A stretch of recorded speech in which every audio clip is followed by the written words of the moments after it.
여러분 혹시 음복이라는 말을 들어보셨나요? 네. 아마도 제사를 드려보셨거나 아니면 제사 드리는 것을 이제 보신 적이 있는 분은 이제 음복이라는 말을 들어보셨을 것입니다. 음복이라는 말은 이제 문자적으로 복을 받는다라는 뜻인데, 제사를 진행하는 중간이나 제사가 끝난 뒤에 그 제사에 쓰인 술과 음식을 나누어 먹는 것을 뜻합니다. 이런 음복은 조선시대에서도 있었고, 이제 오늘날 제사를 드리는 풍경을 보면 여전히 나타나는 하나의 제사 의식입니다. 저도 지금은 그렇지 않지만 저희 할머니 살아계셨을 때 이제 설 명절에 이렇게 제사를 항상 이제 지냈었습니다. 그때 보면 저희 큰아버지께서 이렇게 제사상에 술을 올리시고 또 그 술을 마시는 걸 본 적이 있습니다. 그런데 말하자면 이런 음복 문제가 고린도 교회의 큰 문제 중 하나였습니다. 고린도 교회에는 실제로 신전에서 이제 우상 숭배하는 자들이 있었습니다. 신전 제사에 참여하고 또 제사가 끝나면 그 신전 제사에 쓰였던 고기를, 음식들을 나누어 먹는 그런 자들이 있었던 것이죠. 이제 이런 문제는 단순히 음식을 먹느냐, 그 음식을 먹지 않느냐라는 문제보다는 더 본질적으로 예수님과 성도 간의 영적인 연합을 무시하고 교회의 신앙 질서를 훼손시키는 무서운 범죄였습니다. 그래서 바울은 이런 우상 숭배와 음복에 관한 문제를 지적하면서 예수님께서 제정하신 성만찬의 의미를 상기시킵니다. 오늘 16절과 17절 말씀인데 우리 다 함께 읽어보겠습니다. 우리가 축복하는 바 축복의 자는 그리스도의 피에 참여함이 아니며 우리가 떤 떡은 그리스도의 몸에 참여함이 아니냐. 떡이 하나요 많은 우리가 한 몸이니 이는 우리가 다 한 떡에 참여함이라. 아멘. 바울은 지금 성만찬에서 우리가 나누어 마시는 이 같은 포도주를 마시는 것은 그리스도의 피에 참여합니다 라고 말하고, 우리가 같은 떡을 떼는 것은 그리스도의 몸에 참여하는 것이다 라고 말합니다. 그러니까 바울은 교회란 그리스도의 피와 몸에 참여함으로 하나가 된 공동체다라고 가르치고 있는 것이죠. 실제로 성도는 예수 믿는 믿음으로 말미암아 성령의 역사로 그리스도와 신비적 연합에 참여한 사람들입니다. 따라서 기독교 신앙을 가진 신자는 이제 개별적으로, 개인적으로 예수님과 인격적인 관계를 가지지만 그와 동시에 서로에 대한 영적인 연합에도 참여하는 자들인 것입니다. 우리는 이 사실을 기억하고 놓쳐서는 안 됩니다. 왜냐하면 오늘날 소위 기독교 신앙이라는 것이 단순히 개인주의적인 수준에서 그치고 조금 더 이제 나아간다고 하더라도 개교회주의적인 것에서 끝나는 시대를 우리가 살고 있기 때문이죠.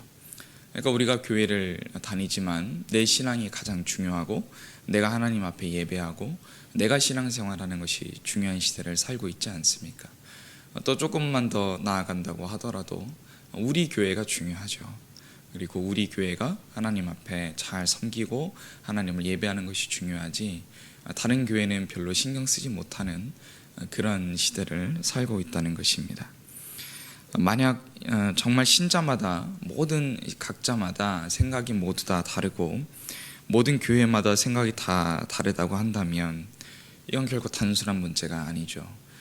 어떤 면에서 정말로 그렇다고 한다면 우리는 교회의 하나된 연합이나 어떤 통일된 신앙 고백 혹은 표준화된 교리나 체계적인 질서를 긍정하지 못하게 될 수도 있기 때문입니다. 이것은 위험한 일인 것이죠. 그런데 이런 위험하고 실제적인 문제가 고린도 교회 안에 일어난 것입니다. 교회 안에서 어떤 이들은 우상에게 드려진 음식을 먹는 것, 다시 말해서 바울의 조금 강한 표현대로 귀신의 식탁에 참여하는 것이 자신의 신앙 양심에 별로 거리낌이 되지 않는다라고 생각했습니다. 그냥 그것은 음식일 뿐이다라고 이제 생각한 것이죠. 그래서 그 음식을 먹는 자유가 나의 것이다. 내가 충분히 나의 자유를 사용해서 마음껏 내가 좋아하는 고기를 먹을 수 있다. 이렇게 주장한 것입니다. 그러나 이는 신앙 양심에 비추어 봤을 때 교회의 원리적으로 불법이었습니다. 그래서 바울은 21절에서 이렇게 이야기합니다. 너희가 주의 잔과 귀신의 잔을 겸하여 마시지 못하고 주의 식탁과 귀신의 식탁에 겸하여 참여하지 못하리라. 이것은 너무나 분명한 교회 공동체에 대한 이해입니다. 모든 것을 할 수 있는 복음의 자유는 자신을 위해 사용하기보다는 교회 공동체를 위해 사용해야 한다라는 것이 바울이 지금 이해하고 있는, 주장하고 있는 바입니다. 모든 것이 가능하다, 모든 것이 가하다라는 고린도 교회의 주장은 그리스도인의 혹은 그리스도의 삶을 닮아 있지 않았습니다. 그렇기 때문에 바울은 그들이 먹든지 마시든지 무엇을 하든지 다 하나님의 영광을 위하여 하라고 권면하고 있는데, 오늘 23절과 24절 말씀을 함께 읽어보겠습니다. 모든 것이 가하나 모든 것이 유익한 것은 아니요 모든 것이 가하나 모든 것이 덕을 세우는 것은 아니니 누구든지 자기의 유익을 구하지 말고 남의 유익을 구하라. 아멘. 이것이 바로 예수 믿는 신자의 생활 원리입니다. 자기의 유익을 구하며 살기보다 타인의 유익을 위하여 구하며 사는 것이죠. 더 구체적으로는 사랑이 되시는 하나님을 향유하고 나의 이웃을 사랑하라는 윤리적인 명령인 것입니다. 예수님의 명령처럼 하나님을 사랑하고 내 이웃을 사랑하라라는 삶의 실천인 것입니다. 그것이 바로 예수님께서 우리에게 보여주신 모범적인 삶이었습니다. 자기를 포기하고 완전한 타자를 위해 자신을 내어주고 희생하는 삶이었던 것이죠. 이것이 고린도 교회가 놓치고 있었던 기독교 신자의 아름다운 자태였습니다. 바울은 실제적인 예시를 들어서 이런 삶을 그들에게 실천할 것을 권면하고 있습니다.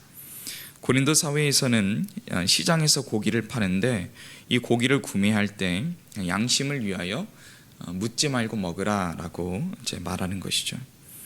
이게 무슨 말이냐면, 당시 이제 고린도 사회에서 시장에서 판매되는 육류들은 대부분이 신전 제사에 쓰였던 그런 고기들이었습니다. 그러니까 수많은 신전들이 있었고 그 신전들에서 이제 제사를 지낼 때 당연히 고기를 이제 사용하죠. 고기를 잡고 고기를 사용하면 그 남은 것들이 이제 시장에 유통이 되었던 것입니다. 그러니까 이 시장에 가서 고기를 사 먹으려고 하면 당연히 신자의 양심에 이건 우상의 신전에서 드렸던 거기서 잡은 고기가 아닌가라는 이제 마음의 양심이 들게 되면 이제 거리끼게 되는 것이죠. 만약 우리가 제사를 드리고 남은 고기를 먹지 않으려고 이제 일일이 시장에 가서 상인한테 이 고기는 제사에 쓰인 겁니까? 아니면 제사에 쓰이지 않은 겁니까? 이제 이렇게 묻는다면 아예 먹을 수가 없을 것입니다. 그러면 우리가 육식을 아예 하지 않아야 하는가? 이제 그런 말은 아닙니다. 왜냐하면 사실 고기 자체는 아무런 문제가 없기 때문이죠. 왜냐하면 바울이 이제 주지시키는 대로 이 땅에 있는 모든 것들은 선하신 하나님께서 우리에게 선물로 주신 것이기 때문입니다. 모든 것들이 선하신 하나님께서 지으셨기 때문이고, 노아의 홍수 이후로 하나님께서는 우리 인간에게 육식하는 것을 허락해 주셨습니다. 사실 고기 먹는 일은 즐거운 일입니다. 그러니까 사실 우리가 우상에게 드려진 이제 고기라는 것을 모르고 또 우리 신앙 양심에 거리낌이 되지 않는다고 하면 고기를 먹는 일은 아무런 문제가 이제 되지 않는 것이죠. 이제 그런데 정작 진짜 중요한 문제는 다른 사람과 함께 있는데 고기를 먹을 때 발생합니다. 가령 이웃이 불신자인데 집에 초대를 했습니다. 이제 파티를 해서 내가 그곳에 참여하게 됐는데, 이때 내 식탁 앞에 차려진 음식이 어디에서 온 것인지 이제 묻지 말고 먹으라는 것입니다. 그것이 나의 신앙과 이웃의 관계를 위해서 필요한 일인 것이죠. 내가 초대받아서 집에 갔는데 내 앞에 있는 고기가 혹은 음식들이 제사에 쓰인 것인지 그렇지 않은 것인지 따지고 먹는 것은 이제 바른 태도가 아닙니다. 음식은 음식으로서 이제 감사하며 먹으면 됩니다. 그러나 정말 중요하고 간과해서는 안 되는 점을 바울은 이제 지적하고 있죠. 그것이 오늘 28절 말씀입니다. 누가 너희에게 이것이 재물이나 말하거든 알게 한 자와 그 양심을 위하여 먹지 말라. 불신자나 믿음이 약한 자가 함께 있는데 그들이 이 음식은 제사에 쓰인 겁니다 라고 이제 나한테 얘기를 하는 겁니다. 나한테 얘기를 하는 이유는 하나죠. 내가 예수 믿는 사람이고 내가 기독교 신자라는 것을 알아서 우상에게 드려진 고기를 먹지 않는 사람이라는 것을 알고 말해주는 것이죠. 내게 다른 사람이 불신자거나 아니면 믿음이 약한 사람이 내게 말해준다면 그것은 먹지 말라라고 이야기하는 겁니다. 왜냐하면 사실은 엄밀히 말해서 그 고기 자체가 문제가 있는 게 아니고 그 말을 내게 해준 그 사람의 양심을 생각해서 먹지 말라는 것입니다. 여러분, 우리에게 왜 고기 먹는 일이 불가능하겠습니까? 사실 제사상에 올라간 육전이나 사과, 곶감이 그 자체로 얼마나 맛있고 귀한 음식인가요? 제가 어릴 때 설 명절에 제사를 드리면 그 음식이 얼마나 맛있어 보였는지 모릅니다. 그러나 어릴 때도 이제 교회에서 배운 것이 생각이 나서 그것을 먹으면 안 된다는 마음에 거리낌이 있었습니다. 감사하게도 저희 어머니가 이제 며느리고 음식을 준비하는 입장에 있으시다 보니까 제사상에 올라가는 음식을 따로 빼놓으시고 이제 먹을 수 있는 다른 음식을 준비해 주셨습니다. 우리에게는 때때로 이런 배려가 필요하고 또 우리의 자유에 따라서 음식을 먹을 수도 있습니다. 그러나 오늘 바울이 주목하고 있는 점은 그 음식을 먹을 때 다른 사람의 양심을 생각하라라고 하는 것이죠. 비록 나의 신앙 양심에 거리낌이 없다고 하더라도 내가 먹는 일을 통해서 불신자나 믿음이 약한 자의 양심에 거리낌이 되고 또 그들을 시험 들게 한다면 그것은 하나님의 교회에 거치는 자가 되는 것이다. 그것은 하나님의 교회에 유익한 것도 아니고 덕을 세우는 것도 아니다라고 이야기하고 있는 것입니다. 주 안에서 하나된 형제를 걸려 넘어지게 만든다면 그것은 예수님께서 우리에게 가르쳐 주신 기독교 신자의 윤리적인 삶과는 너무나 동떨어진 모습인 것이죠. 이런 맥락에서 우리가 현대적인 의미를 조금 고려해 본다고 하면 오늘날 교회 다니고 예수님을 믿는 사람이 술을 마시는 것은 대단히 위험한 일입니다. 어떤 분들은 교회를 다니고 심지어 직분자인데도 주초를 끊지 못하고 여전히 방탕한 생활에 이제 빠져 있는 경우가 있습니다.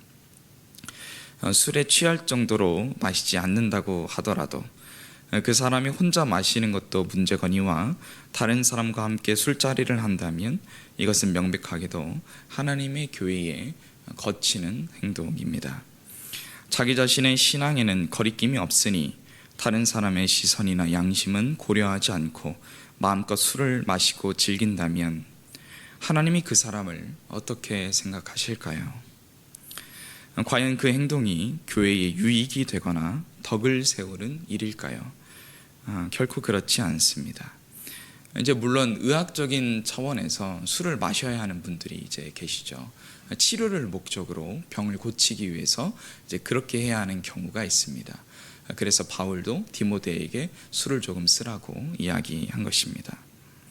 그러나 그럴 때라도 우리는 그 행동 자체를 절대 미워하거나 정당화해서는 안 됩니다. 왜냐하면 적어도 한국교회 안에서 술을 마시는 행동은 우리가 생각하기에 기독교 신앙의 윤리적인 삶과는 전혀 부합하지 않기 때문입니다.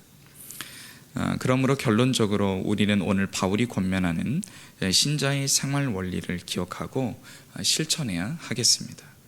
그것은 우리가 모든 일에 하나님의 영광을 위해 행하는 그리스도의 본을 따르는 것입니다. 오늘 31절 말씀인데 함께 읽어보겠습니다. 그런즉 너희가 먹든지 마시든지 무엇을 하든지 다 하나님의 영광을 위하여 하라. 아멘. 다 하나님의 영광을 위하여 하라. 바울은 이렇게 우리에게 명령하고 있습니다. 우리 주님께서는 하늘 영광을 버리시고 이 땅에 오셨습니다. 그분은 섬김의 왕으로 오셨고 하나님의 영광을 위해 우리를 사랑하사 십자가에 죽기까지 순종하셨습니다. 그러므로 이제 그리스도 안에서 하나 된 우리도 그분과 더불어 먹든지 마시든지 모든 일에서 하나님의 영광을 위해 타인의 양심과 신앙의 건덕을 위해 애쓰고 수고하는 삶을 살아내야 합니다. 저와 여러분에게 오늘 주어진 이 한날이 그런 복된 삶이 되기를 주님의 이름으로 축복합니다. 기도하겠습니다. 사랑의 주님, 은혜를 감사합니다. 주님께서 우리의 연약함과 우리의 부족함을 다 아셔서 우리와 같은 사람이 되셔서 먼저 우리와 같은 삶을 살아 보여주셨습니다. 주님, 먹든지 마시든지 그 무엇을 하든지 하나님의 영광을 위해 살아가는 한날이 될 수 있도록 우리의 이 한날을 복내려 주시옵소서. 우리의 평생과 일생 속에서 하나님을 위하여 살아가는 자 될 수 있도록 도와주시고 나의 유익보다 다른 사람의 유익을, 타인의 유익을 생각하며 살아갈 수 있는 복된 신앙인, 성숙한 신앙인 될 수 있도록 함께하여 주옵소서. 감사드리며 예수님의 이름으로 기도하옵나이다. 아멘.